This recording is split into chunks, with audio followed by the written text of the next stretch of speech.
Sitting here with Antonio Bravo from Emiliana Vineyards.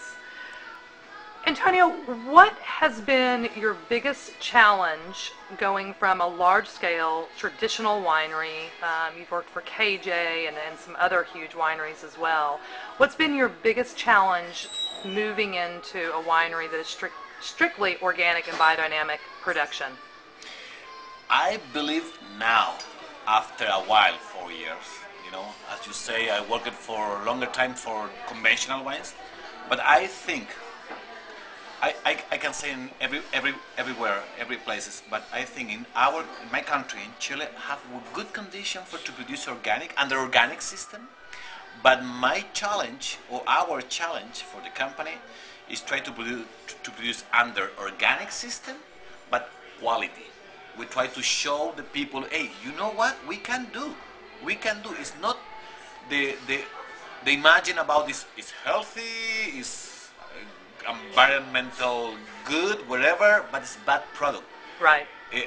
We maybe that's true of organic wine. I think in general, exactly. It's had a bad reputation for its quality, exactly. especially in the 1980s, etc. Actually, our philosophy now is not putting additional more price because it's organic or right. biodynamic. No. Our idea, and it's like our approach for the wines is, hey, taste the wine.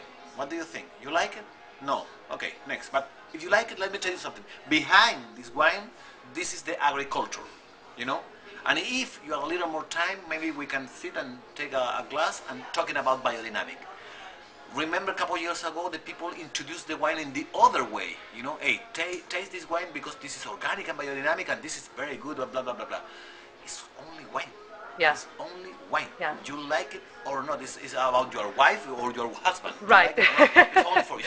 But going back to your challenges for just a moment is, I know that you were feeling a little bit nervous the first time you had to do a larger scale production of wine with natural yeast because you were used to using cultural yeast. Can you talk for just a moment about that and your feelings and how the outcome was of that? Yeah, you're right. We start with the natural yeast 4 years ago when I arrived, actually, because I worked with natural yeast before, but few, a little bit here, a little bit there, and now we start in Koyam or G or another line we have all 100% wild yeast. Yeah. It's a little more risky, we know. And it was your first time to work with wild yeast, yes? 100% yes. Yeah. My first time. Yeah. It's a little bit risky. Actually, in 2008 vintage, I had a couple problems. That means good, for example, good spot was bad wine, and the owner almost killed me. But say it's my risk. Yes. Maybe I can use that juice, Yeah. and maybe to put another juice. Yeah. But our idea is try to get some character from the spot. It's about this word, very French word, and bad using terroir because everybody talking about the terroir. We don't like to talking about the terroir like a terroir, but in that way, like a wine from the spot. Yes. And in that way, we thinking and we believing it's better.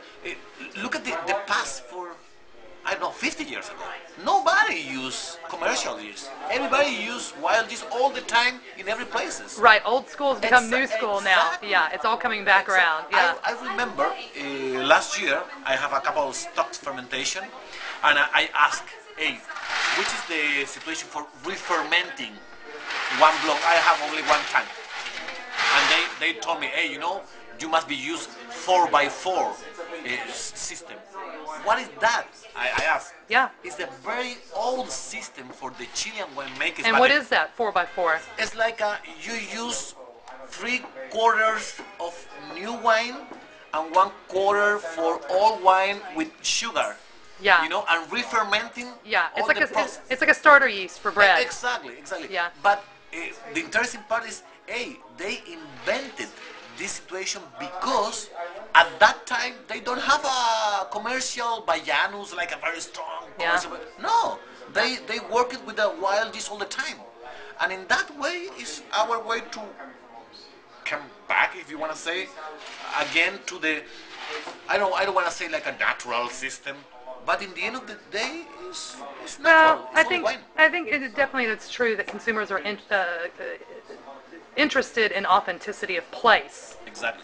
which is terroir. I think obviously people have moved beyond, both the wine trade and wine lovers alike don't want everything to taste like a Napa Cabernet or an Australian Shiraz. They truly want to explore and get to know the wines of the place, and there's no doubt that natural yeast helps that along. And you are proof that this can be done on a medium-sized level with both the G line and the Koyam line, because I've heard many a winemaker, when I've asked this question, get very frustrated and tell me that you can't have any consistency and it can't be done unless you're just making 200 or 300 cases at a time, and clearly that's not true.